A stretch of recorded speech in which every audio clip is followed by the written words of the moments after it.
आप देख रहे हैं लाइव बिहार। मैं हूं आपके साथ असलम अब्बास। आम चुनाव 2024 में देश के साथ साथ सभी कारोबारी, नौकरी पेशा या फिर कहें कि आम जन से जुड़े हुए लोग, सभी लोग चुनावी मुहिम में थे, सियासत के इस खेल को समझ रहे थे। लेकिन इसी बीच देश में एक अलग तरह की खेल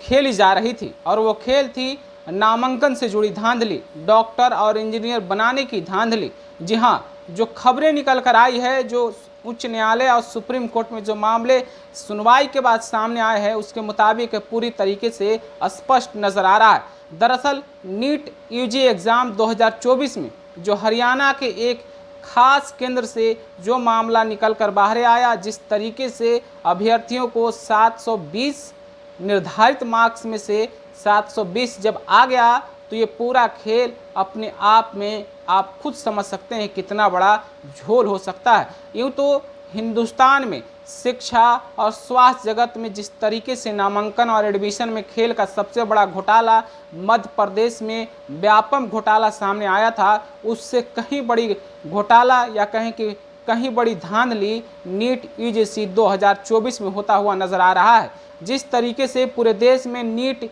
यूजी के अंदर नामांकन एडमिशन को लेकर बड़े पैमाने पर धांधली हुई है, कोर्ट में सुनवाई हो रही है और कोर्ट में सुनवाई होने के बाद एक तरफ एचआरडी मंत्रालय यानी कि शिक्षा विभाग साफ साफ कह रही है कि पूरे देश में नामांकन के लिए जो प्रतियोगी परीक्षा का आयोजन हुआ है, कहीं भी कोई त्रुटि नहीं है, तो दूसरी तरफ 1500 से अधिक अभ्यर्थियों को कोर्ट के आदेश पर, फरमान पर फिर से एग्जाम में बैठाने का निर्देश जारी हो गया है। तो आप समझिए 2024 में 24 लाख से अधिक अभ्यर्थी परीक्षा में शामिल हुए थे, लेकिन कड़ी मेहनत, गरीब, मिडिल या फिर कहें कि गांव कस्बों से निकलकर सपना पाले डॉक्टर के लिए तैयारी करते हैं, कड़ी मेहनत करते हैं। राजस्थान का कोटा हो, बिहार के राजधानी पटना हो या फिर दिल्ली जैसे बड़े शहरों में लोग कड़ी मेहनत करते हैं, मोटी रकम खर्च करते हैं और सपना होता है कि उन्हें कंपटीशन में कामयाबी मिलेगी तो भी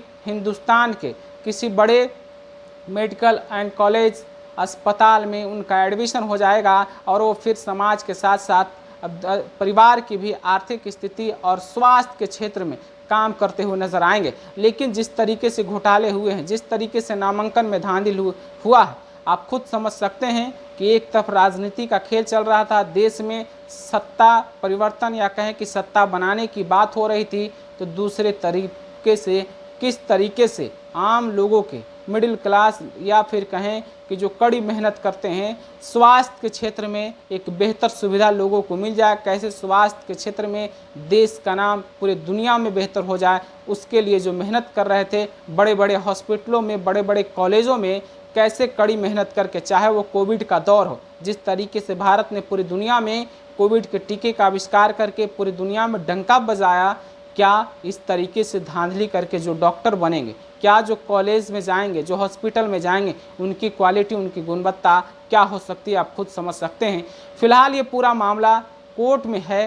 ट्रायल में है। क्या सचमुच में 1500 से अधिक जो छात्रों को ही एग्ज़ाम देने का मौका मिलेगा, क्या वही धांधली किए हैं या फिर बड़ा खेल हो गया है? यानी कि जिस तरीके से पैसे का खेल होता है, बड़े बड़े कॉलेजों में एडमिशन, खास करके जो हिंदुस्तान के नामचीन मेडिकल कॉलेज हॉस्पिटल है, जिसमें नाम आता है एम्स का, एम्स जैसे बड़े संस्थानों में नाम लिखाने के लिए आप पैरवी का नाम सुनते होंगे, लेकिन इस पैरवी में क्या सचमुच में सेंटर में ही धांधली हो जा रहा है? जिस तरीके से देश के अलग अलग हिस्सों में अभ्यर्थी, छात्र लगातार विरोध कर रहे हैं, प्रदर्शन कर रहे हैं, सरकार पर गंभीर और बोर्ड पर गंभीर आरोप भी लग रहे हैं, लेकिन सरकार इस बात को मानने के लिए तैयार नहीं है। एक तरफ कोर्ट में मामला चल रहा है, फिर भी सरकार की तरफ से पीठ थपथपाई जा रही है। शिक्षा मंत्रालय बोल रहा है, मंत्री धर्मेंद्र प्रधान ने तो खुद आकर मीडिया के सामने कह दिया कि एग्जाम पूरी तरीके से पारदर्शी और ट्रांसपेरेंसी के साथ हुई है। लेकिन क्या पारदर्शी, क्या ट्रांसपेरेंसी, आप खुद समझ सकते हैं। हरियाणा के जिस तरीके से एक केंद्र से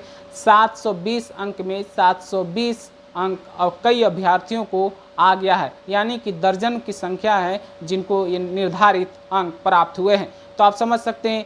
नीट यूजीसी में किस तरीके से धांधली हुई है, किस तरीके से मेहनत करने वाले बच्चे को, किस तरीके से टैलेंट वाले बच्चे को नाम लिखाने से, एडमिशन लेने से रोका गया है। आप अपनी प्रतिक्रिया क्या रखते हैं इस कमेंट के बाद में। खास करके जिस तरीके से बिहार में सियासत हो रही है, नेता प्रतिपक्ष तेजस्वी यादव ने भी डिजिटल मीडिया में आकर खुद इस बात को कहा है। उन्होंने सोशल मीडिया पर आकर इस बात को लिखा भी है और किस तरीके से धांधली की बात तेजस्वी यादव ने उजागर की, उसको भी आप देखिए, उसको भी पढ़िए और आप अपनी प्रतिक्रिया क्या रखते हैं कमेंट में हमें ज़रूर बताइएगा। आपका बहुत बहुत शुक्रिया।